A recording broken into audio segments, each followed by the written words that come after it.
Hello students, in this video we will study about the government company, that is the third type of public sector enterprise. So according to Indian Companies Act 1956, government company means any company which is not less than 51% of the paid up capital is held by the central government or any of the state government or governments, or partly by the central government and partly by one or more state governments, and includes a company which is a subsidiary of the government company. इसका मतलब ये होता है कि किसी भी company में जब 51% से ज़्यादा शेयर होल्डिंग गवर्नमेंट की हो, आइदर सेंट्रल गवर्नमेंट की हो या स्टेट गवर्नमेंट की हो, या एक से ज़्यादा स्टेट्स गवर्नमेंट की आपस में मिलाकर हो, या स्टेट गवर्नमेंट की और सेंट्रल गवर्नमेंट में आपस में मिलाकर हो, तब हम क्या कह सकते हैं, उस कंपनी को हम क्या कहते हैं, उसको हम गवर्नमेंट कंपनी कहते हैं.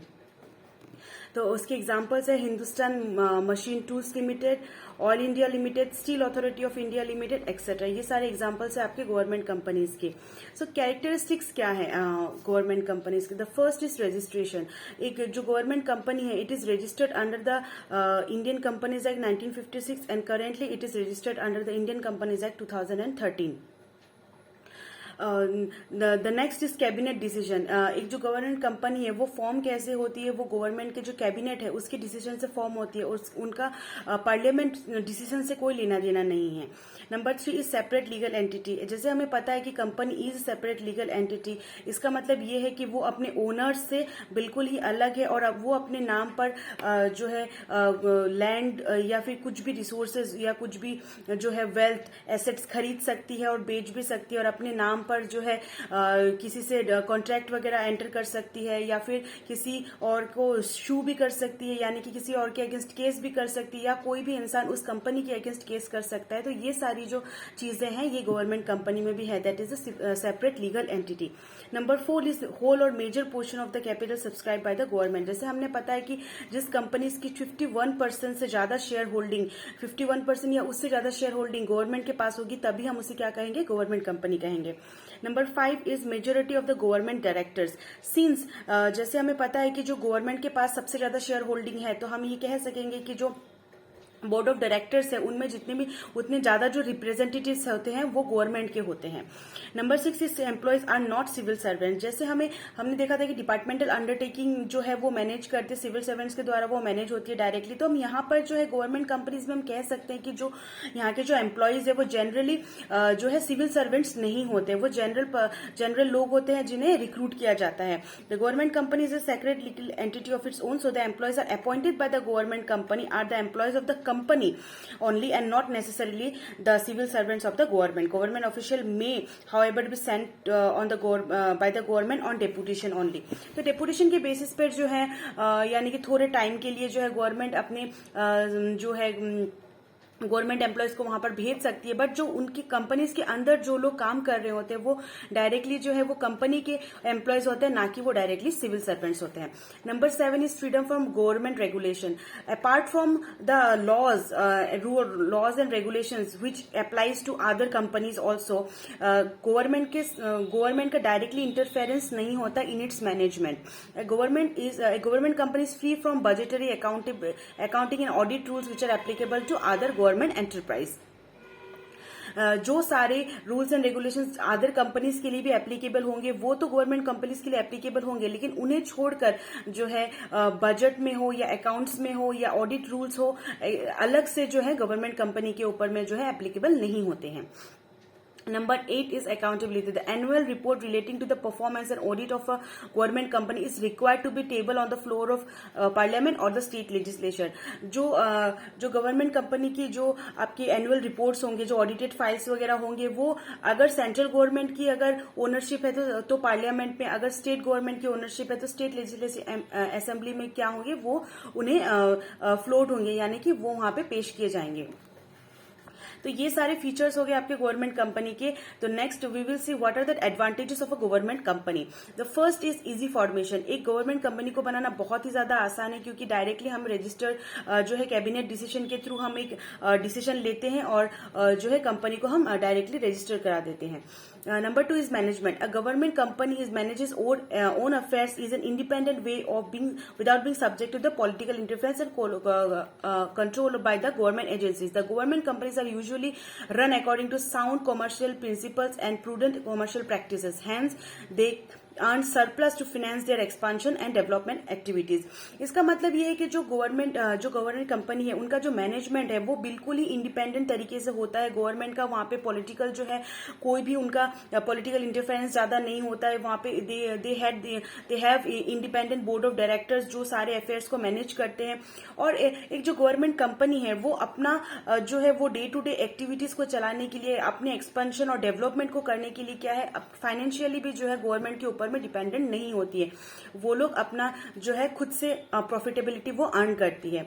Number 3 is financial autonomy. The government companies have to depend upon the government only for their initial investment. The profits generated by them may be reinvested in their development, expansion and modernisation scheme. So they do not become dependent on the government for further funding. जैसे कि मैंने पहले point में भी कहा कि जो एक गवर्नमेंट कंपनी होती है इनिशियली ही वो गवर्नमेंट पे डिपेंड होती है कि जो है सारी फंडिंग्स आएगी और हम जो है कंपनी वो स्टार्ट होगी. लेकिन आफ्टर जो कंपनी अपना काम करना शुरू कर देती है तो वो अपना प्रॉफिट्स अर्न करती है और वो अपने प्रॉफिट्स को वापस री इन्वेस्ट करके आप वापस यूज करके उस कंपनी को बढ़ाने में, एक्सपांड करने में, उसकी ग्रोथ करने में जो है अपने वो इंडिपेंडेंट रहती है. यानी कि उसे बार बार जो है गवर्नमेंट के ऊपर, फंडिंग के ऊपर डिपेंडेंट नहीं होना पड़ता. Number 5 is creates an industrial environment. एक गवर्नमेंट कंपनी जो है वो industrial infrastructure companies create in industrial infrastructure which facilitates the growth of ancillary industries in the country. जो गवर्नमेंट कंपनीज होती है वो क्या करते हैं, एक बेटर इंडस्ट्रियल एनवायरनमेंट जो है हमारी कंट्री में जो है प्रोवाइड कराती है. Number 6 is freedom from government regulations. The government companies are free from the operation of government budgets, account and audit rules which are applicable to other government companies. जैसे हमने देखा कि फीचर्स में भी हमने देखा कि ये जो है गवर्नमेंट कंपनीज जो है वो ज्यादा rules and regulations, apart from those rules and regulations which are applicable to all the companies, जो है एक्स्ट्रा कुछ स्पेशल रूल्स एंड रेगुलेशंस जो है गवर्नमेंट के जो है वो इन कंपनीज में जो है लागू नहीं होते. तो ये भी एक बहुत अच्छा एडवांटेज है. Number 7 is promotes development of neglected sector.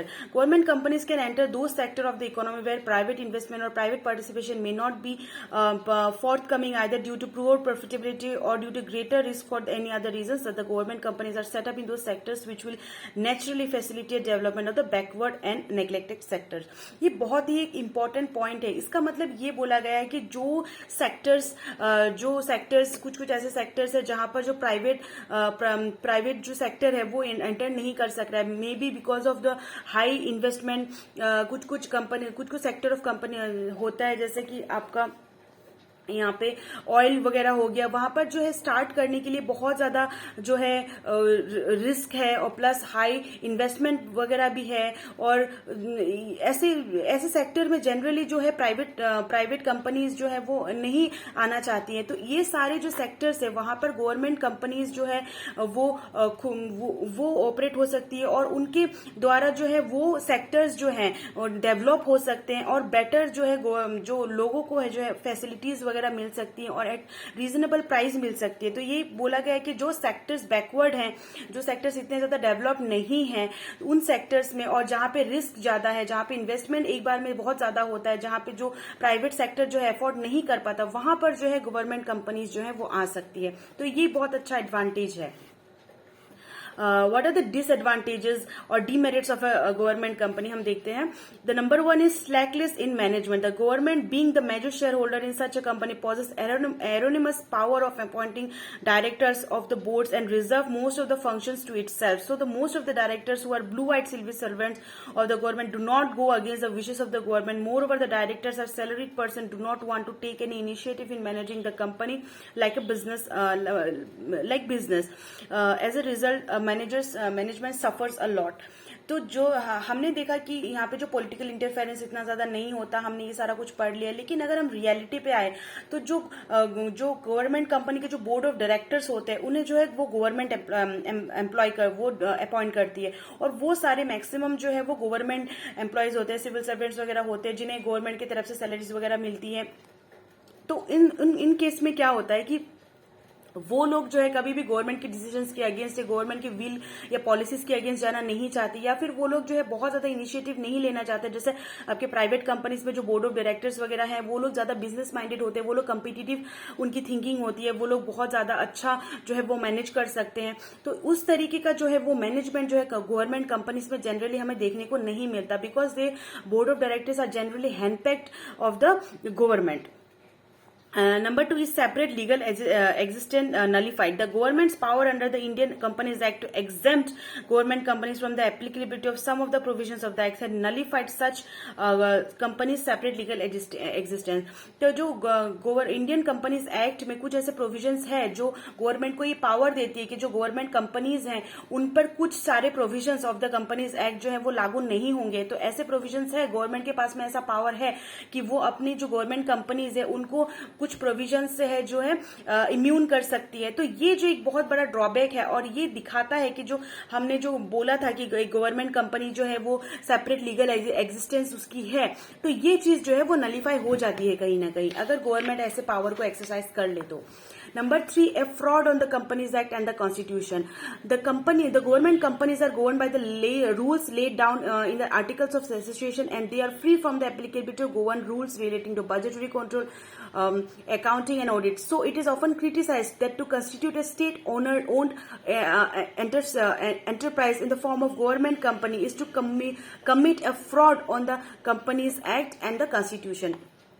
तो इस पॉइंट का क्या मतलब है कि जैसे हमने ये बोल दिया कि जो गवर्नमेंट कंपनीज है वो अपने आर्टिकल्स ऑफ एसोसिएशन के हिसाब से काम करेगी, और जो है वो गवर्नमेंट जो गवर्नमेंट के रूल्स एंड रेगुलेशंस वहां पे अप्लाई नहीं होंगे। तो ये बोला जाता है कि जो इंडियन कंपनीज एक्ट है या कॉन्स्टिट्यूशन है उनको फ्रॉड करने की बात यहाँ पे बोली गई, क्योंकि जो अल्टीमेटली जो आर्टिकल ऑफ एसोसिएशन वगैरह है या फिर जिस तरीके से वो कंपनी पूरी काम करेगी वो अल्टीमेटली जो है वो गवर्नमेंट ही डिसाइड कर रहा है। तो ये दो तरफा बातें हो गई कि एक तरफ से आप कह रहे हो कि गवर्नमेंट का कोई इंटरफेरेंस नहीं है, और दूसरी तरफ आप जो उनके काम करने का सारा तरीका जो है जो वो सारा कुछ जो है आप खुद ही गवर्नमेंट जो है वो खुद ही आर्टिकल्स ऑफ एसोसिएशन में लिख रही है। तो ये दो तरफा बात होगी, इसलिए हम कह सकते हैं कि फ्रॉड करने वाला जो है वो चीज हो गई। Number 4 is autonomy existence only in name. Autonomy existence only in name. In reality most of the functions are vested in the hands of government, even their management lies in the hands of government since they have major share holding. हम ये बार बार बोल रहे हैं कि जो separate legal existence है गवर्नमेंट कंपनीज की, उनके पास में ऑटोनॉमी है, यानी कि उनके पास में फ्रीडम है।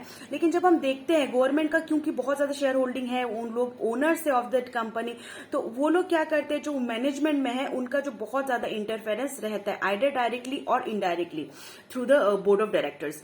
Number 5 is dominance of government officials. In the government company, like there is dominance of civil servants occupying the most important managerial post.